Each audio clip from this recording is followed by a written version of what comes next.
Hello, I'm MBX Toycat, and welcome back to the second channel video. Today I have some more Geography of Toycat for you all. It's also a second channel series where I talk about geography and the world and stuff. And today I want to talk about part of the world which I feel like comes up like every third episode of this or something, but it is something that is just massively interesting to me because it is borders one more time. So yeah, borders are crazy interesting because they're obviously the point where one country ends and one country begins, but the really crazy thing about them to me is because very few parts of the world are unclaimed. I think there's like 3 or 4. I've gone over in a video before, but because most of the world is claimed by some country, that means almost every single time you exit one country, you go directly into another, which means most countries border lots of other countries, like France, for instance, borders Belgium, Luxembourg, Germany, Switzerland, Italy, and Spain. You know, there's lots of borders that you can go from one country straight to another one, but lots of countries have these weird, kind of connections to other countries that you might not even realize, even if you perhaps lived in one of those countries. So I think it'd be kind of cool to go through and talk about some of the weirdest, countries that actually border each other through weird technicalities that I hope you all do enjoy. So with that said, let's get straight into it, and let's start by talking about, I guess, the very first one here, because it is to do with Russia. So Russia is a giant country that borders so many countries already. It borders like 12 separate countries just for the mainland itself. You've got Norway over there, you've got North Korea over there, and you've got a lot of countries in between, but also because there is a, Russian exclave in Europe called Kaliningrad. Oh, the city in it is called Kaliningrad. That means that it actually borders 2 more countries, Lithuania and Poland, which means that this little, exclave of Russia right here, as you can see, it's surrounded like that, is actually entirely like isolated from Russia by EU member states, because Lithuania, EU state, Poland, EU state, and it means the only way to get from, Russia to Russia is to go via air or to go via boat all the way around like this, or I guess you could go around the world some way, and that's kind of weird to me, because also you can't go to any other country without also entering the EU. You're kind of surrounded by Schengen, which is kind of a bizarre little thing, but what makes this really interesting to me is the way Kaliningrad came about, because you might be curious as to how a little bit of Russia came so detached from the rest, and although the story of like, oh yeah, it was part of the USSR before, and these were all USSR territories, that makes it kind of fine, but you then might question, why did this become Russia? Why is this not Lithuania? Why is this not Poland? Why is this not Belarus or something? And the simple answer to that one is, it's one of the weird stories of like, ooh, yeah, that's a bit dodgy, because Kaliningrad used to be part of the Prussian Empire, not the Russian Empire, the Prussian, just a weird coincidence that they have such similar names, but yeah, it used to be part of the Prussian Empire, part of Germany, I guess we'll just say, for simplicity, and, when Germany obviously had the war with Russia, and, there was just a big fight in the continent, World War II, fun fact, you know about that, basically at the end of that, Russia came into Kaliningrad, and they expelled all the Germans that lived there. There was like 500,000 of them, they just expelled them all. It was like a big evacuation to get them out of Kaliningrad, and then as soon as that was done, the Russians moved in, mostly Russians in, some other, USSR citizens, and then they became, it basically became a part of Russia, separated from Russia. So now it's the Kaliningrad Oblast, or, exclave kind of thing, and now there's just a weird part of Russia that's kind of detached from the rest, and it's really bizarre to me because it mostly just kind of goes unnoticed, because it's not a, particularly significant territory in terms of like size or population or anything. It just kind of goes like, oh yeah, that's just a part of Russia that exists next to Poland and Lithuania. So yeah, Russia surprisingly borders Poland and it borders North Korea, and that to me, I don't know, like that's one of the like cool little facts where it's like, whoa, they actually do border. But yeah, let's talk about the next kind of crazy one, because Kaliningrad, I want to do a whole video on some time, because it's like, again, it's such an interesting place to me that,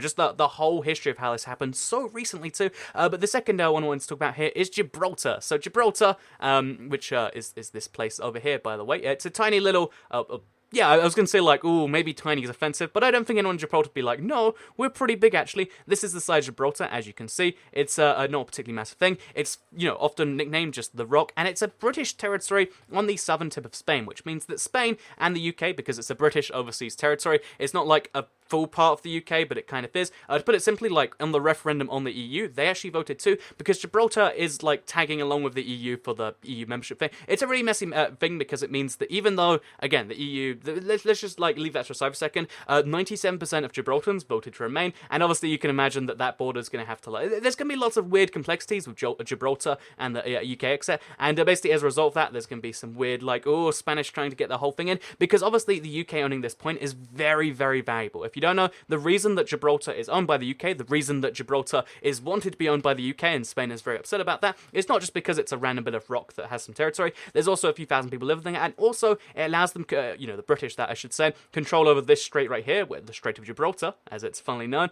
which allows you obviously to control a lot of the world's trade, because as far as shipping routes go, this is the fastest one to get you to Asia and stuff, which, as you can imagine, in today's world, and even, 50 years ago, pretty valuable stuff. So yeah, the UK actually borders Spain, and Spain also also, entering the same part of the world. Also borders, Morocco. I'm always scared it's like Algeria. I get the two mixed up sometimes. But yeah, Spain actually borders Morocco too, because in a similar fashion to how the UK just kind of took Gibraltar, despite the UK being like up there and like this being down there. Also, Spain has done a similar thing to Morocco, where like, oh yeah, here is a Spanish territory, and here's another one. It's not over there, but you can see there's quite a few of them over here, as you can see.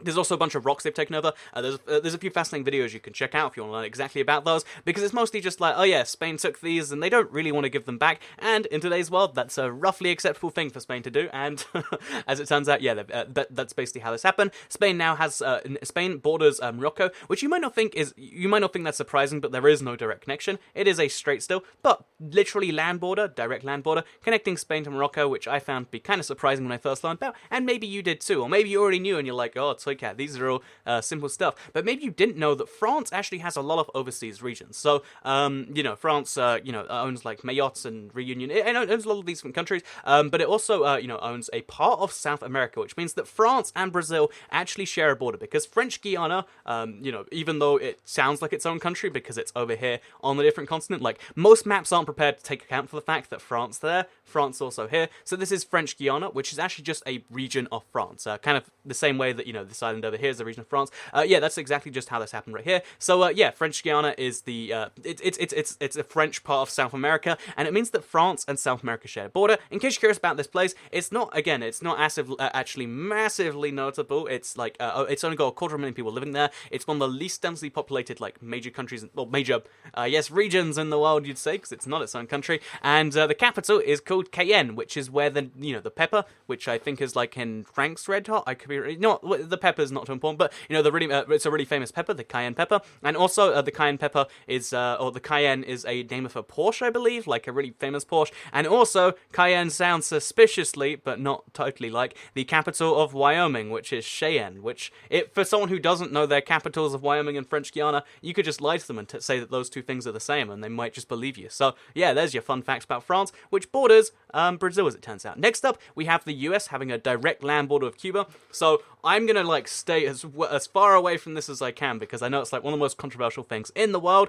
but it looks like, for the next like however many years, it's gonna remain in place. So if you're watching this video in 2019, probably still true. But yeah, Guantanamo Bay is something you hear about so much, regardless where you're on the world, but you might not actually know where it is. It's a part of Cuba which belongs to the US, except it doesn't really willingly belong to the US, because obviously Cuba had its whole communist blah blah blah blah blah blah blah, but the US had Guantanamo, and they, even though Cuba says like, no, you can't actually do that, you can't keep buying this land of us, we want you gone, they say, nope, we're gonna give you the money anyway, and you're gonna give us the land. And it's one of those like really tense international disputes, like, if your landlord tried to kick you out of your house, but you kept paying your rent every month and like, locking your door, that's kind of how the Cuba US border works. You probably shouldn't upset the US too much, but on the other hand, they're doing I think it's like pretty internationally agreeable that like they're bad things, right, on their territory. So again, the whole like closure of that is like one of the big political hot topic issues, button topic. There's some combination of those,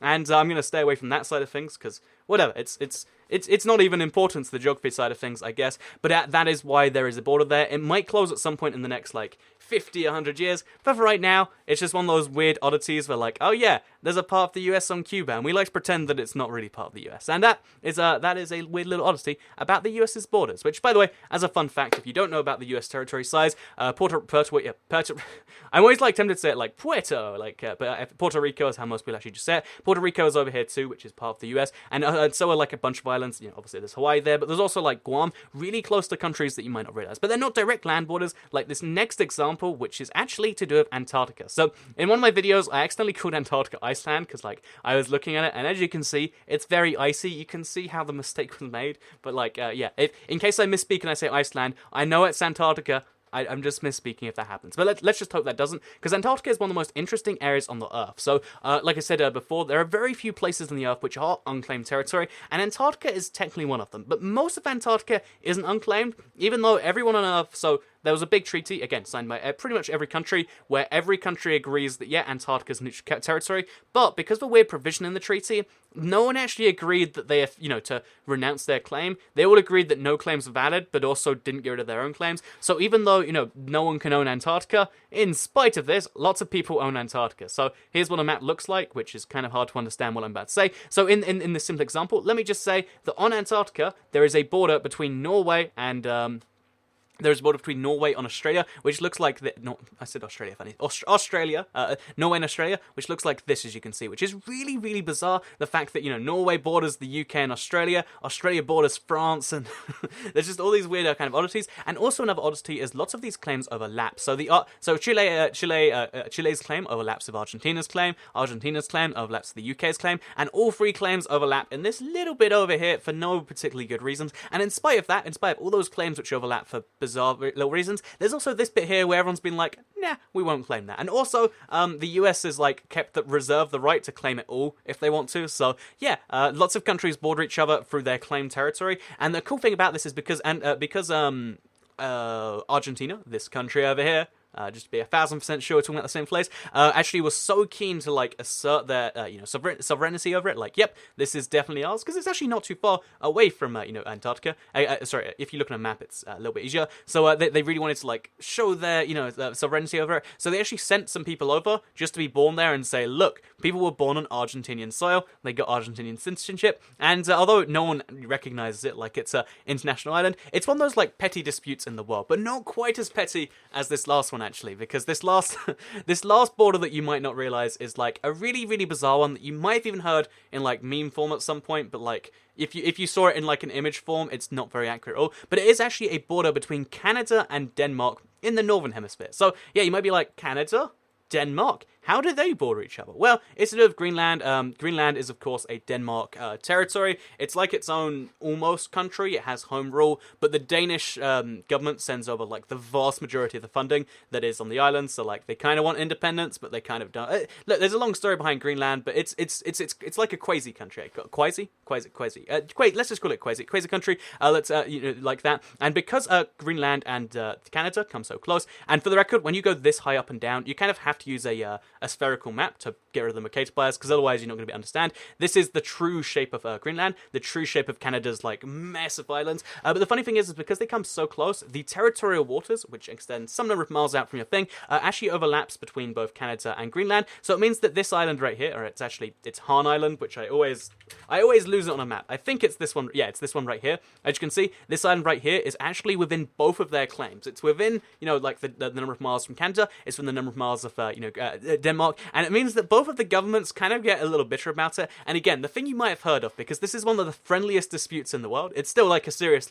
territory dispute, but the way actually the way you'll hear about this is, every single day someone from Greenland comes over, leaves a bottle of schnapps, and then the next day Canada comes over and leaves a bottle of whiskey. That's not true at all, as far as I could find. I think people love to romanticize a story good old Canadians going and doing that, but the cool thing about it is the actual story is actually not too far off. It's just not perfect. So back when the dispute started about 40-50 years ago, what actually happened is the Canadians went over and they did their whole thing, and when that happened, it actually happened a few times back and forth. So yeah, the Danish planted their schnapps on there, then the Canadian removed the schnapps, put down a bottle of Canadian whiskey, and put down a flag saying welcome to Canada. And in my mind, that is the most beautifully passive aggressive Canadian thing, oh yeah, hey, welcome to Canada, and I just thought that was a little beautiful thing. And that is Han Island, the part of the world that has a border between Denmark and Canada, because again, that happened for the longest time where neither of them recognize the other's claim, but just about now they agree they both have some claim to it, and they want to do something mutually beneficial. So they want to do something like, oh yeah, why don't we just start a a nature reserve, just turn into one of those. Let's just make it so neither of us gets it, which is, I think it's a funny result of this dispute. But the story about the schnapps and, whiskey back and forth, it happened a few times, but as far as I can tell, it's not actually a weekly occurrence like you might hear. But it's still a beautiful little story that, the Canadians and the Danish, they have a little squabble over this tiny little island way up in the north that most people haven't heard of, and I thought you might like to hear about that. Anyway, though, that does bring us to the end of today's little thingamajiggy. I hope you did all enjoy it, and I guess second channel don't care. Goodbye.